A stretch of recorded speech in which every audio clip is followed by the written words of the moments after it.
Om Sai, Shri Sai Satcharitra, Chapter 42.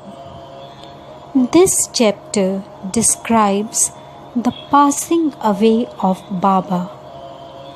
Preliminary. The stories given in the previous chapter have shown that the light of Guru's grace removes out fear of mundane existence, opens the path of salvation, and turns our misery into happiness. If we always remember the feet of the Sadguru, our troubles come to an end. Death loses its sting, and misery of this mundane existence is obliterated. Therefore, those who care for their welfare should carefully listen to these stories of Sai Samarth, which will purify their minds.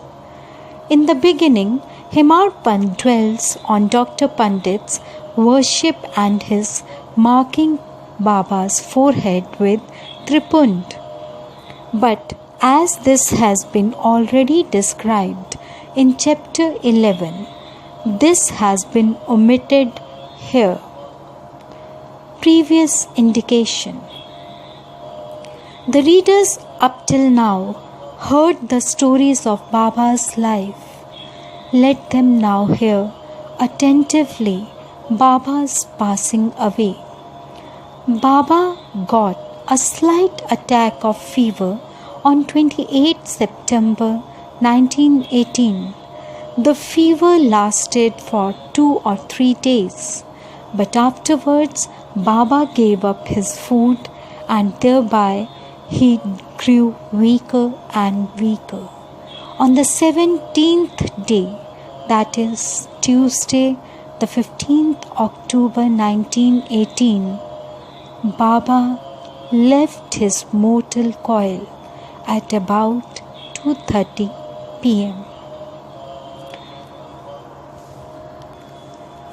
2 years before this, that is in 1916, Baba gave an indication of his passing away, but nobody understood it then. It was as follows. On Vijayadashmi day, Baba at once got into wild rage in the evening when people were returning from Simo Ulanghan. Taking off his headdress, kafni and langot, etc., he tore them and threw them in the dhuni before him.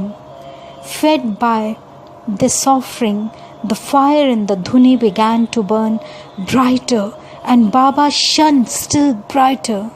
He stood there stark naked, and with his burning red eyes shouted, "You fellows, now have a look and decide finally whether I am Muslim or a Hindu."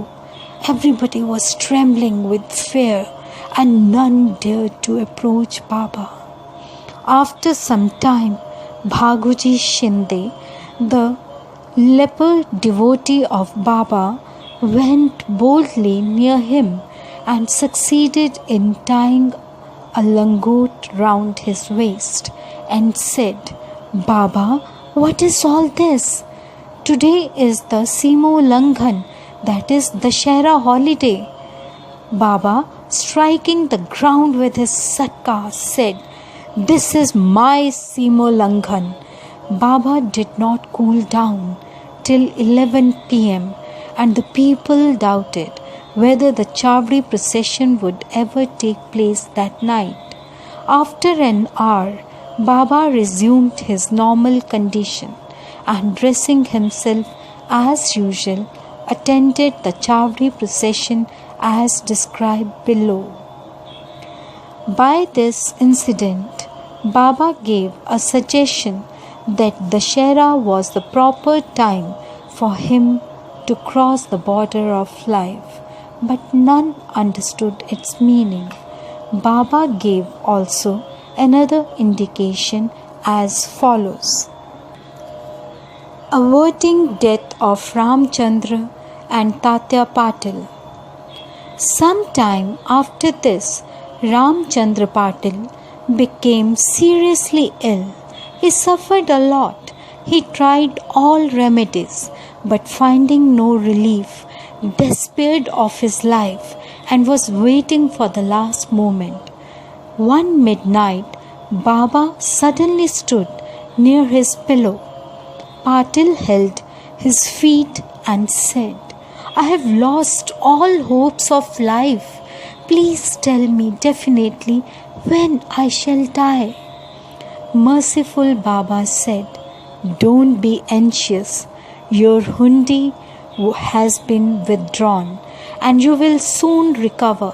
But I am afraid of Tatya Patil. He will pass away on Vijayadashmi of 1918.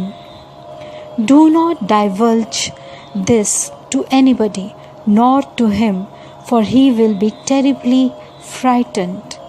Ramachandra Dada got well, but he felt nervous about Tatya's life, for he knew that Baba's word was unalterable and that Tatya would breathe his last within 2 years.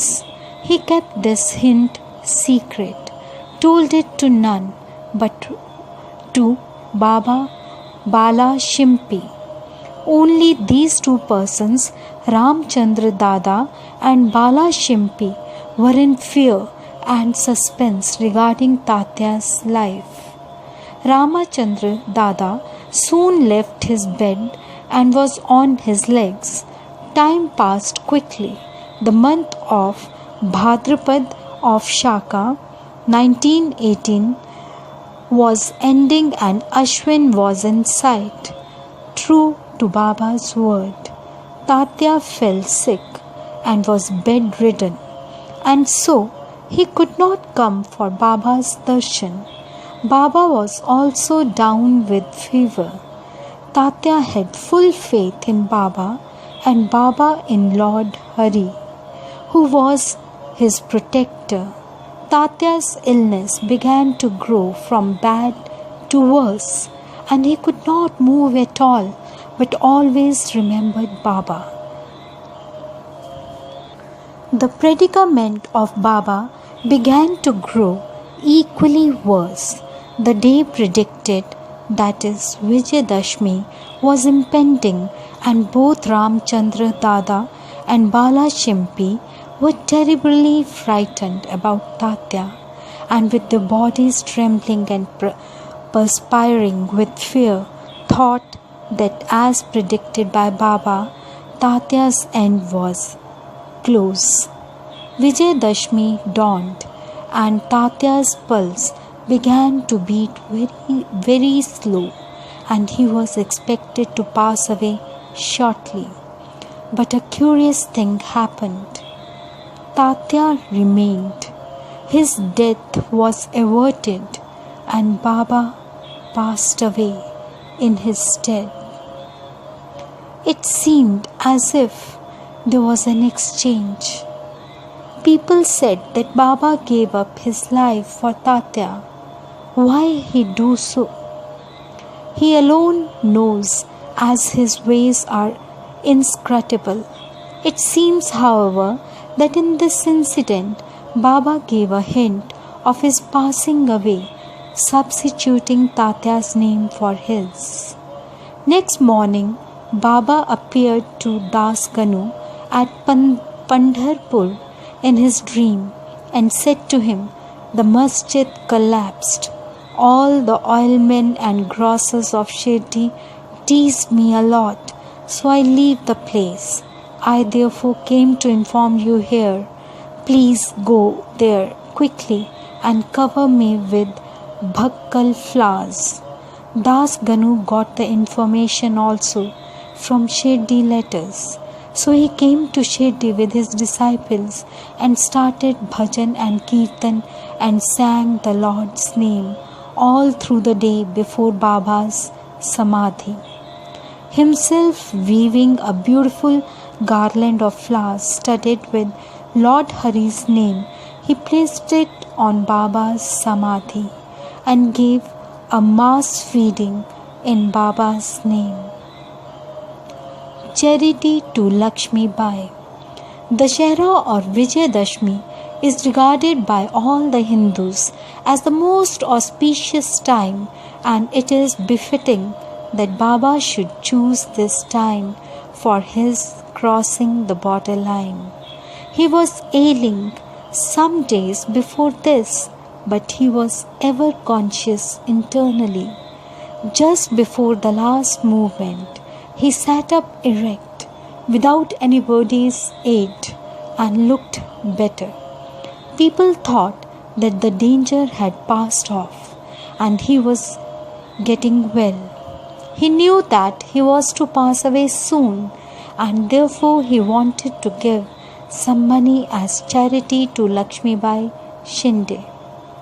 Baba pervading all creatures. The Lakshmikant Shinde was a good and well-to-do woman. She was working in the masjid day and night. Except Bhagat Mahalsapati, Tatya and Lakshmi Bai, none was allowed to step in the masjid at night. Once while Baba was sitting in the masjid with Tatya in the evening, Lakshmi Bai came and saluted Baba. The latter said to her, "Oh Lakshmi, I am very hungry." Off she went saying, "Baba, wait a bit. I return immediately with bread." She did return with bread and vegetables and placed the same before Baba. He took it up and gave it to a dog. Lakshmi Bai then asked, "What is this?" "Baba, I ran in haste, prepared bread with my own hands for you, and you threw it to a dog without eating a morsel of it. You gave me trouble unnecessarily." Baba replied, "Why do you grieve for nothing? The appeasement of the dog's hunger is the same as mine. The dog has got a soul.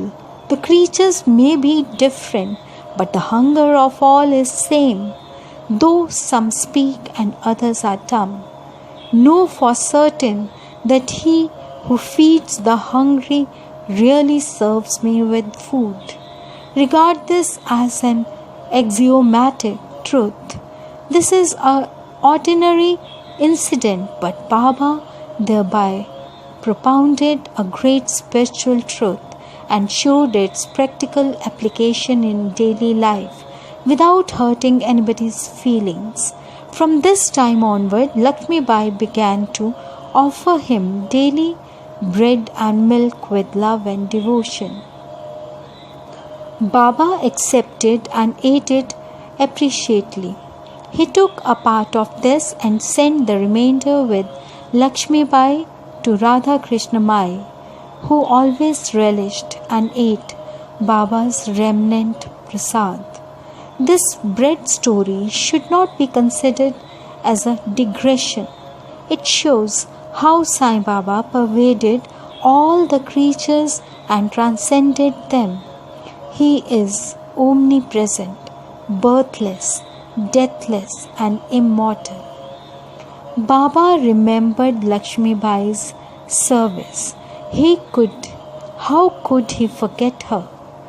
Just before leaving the body, he put his hand in his pocket and gave her once ₹5 and again ₹4, in all ₹9. This figure 9 is indicative of the 9 types of devotion described in chapter 21, or it may be the dakshina offered at the time of Simulanghan. Lakshmi Bai was a well-to-do woman, and so she was not in want of any money. So Baba might have suggested to her and brought prominently to her notice the 9 characteristics of God disciple mentioned in the 6th verse of chapter 10, Sakand 11 of the Bhagavad, wherein first 5 and then 4 characteristics are mentioned in the first and second couplets. Baba followed the order. First paid ₹5 and then ₹4, in all rupees 9. Not only 9, but many times 9 rupees passed through Lakshmi Bai's hand. But Baba's this gift of 9 she will ever remember. Being so watchful and conscious, Baba also took other precautions in his last moment in order that he should not be embroiled or entangled with love and affection for his devotees. He ordered them all to clear off. Kaka Sahib Dikshit, Bapu Sahib Bhuti and others were in the masjid anxiously waiting upon Baba, but he asked them to go to the Wada and return after meals.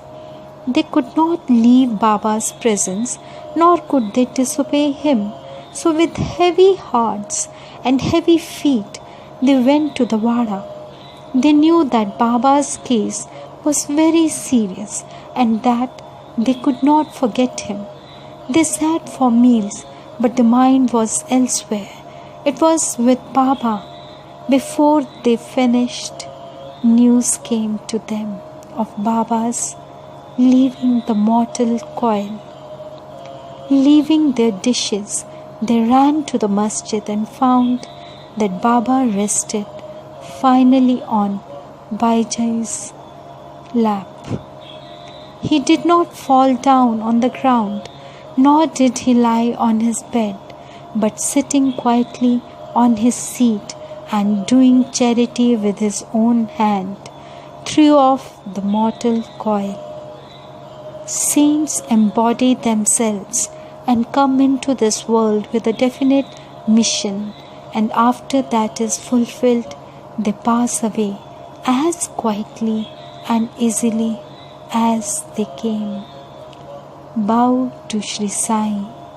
Peace be to all. Om Sai. Om Sai. Shri Sai Satcharitra, Chapter 42. This chapter describes the passing away of Baba. Preliminary. The stories given in the previous chapter have shown that the life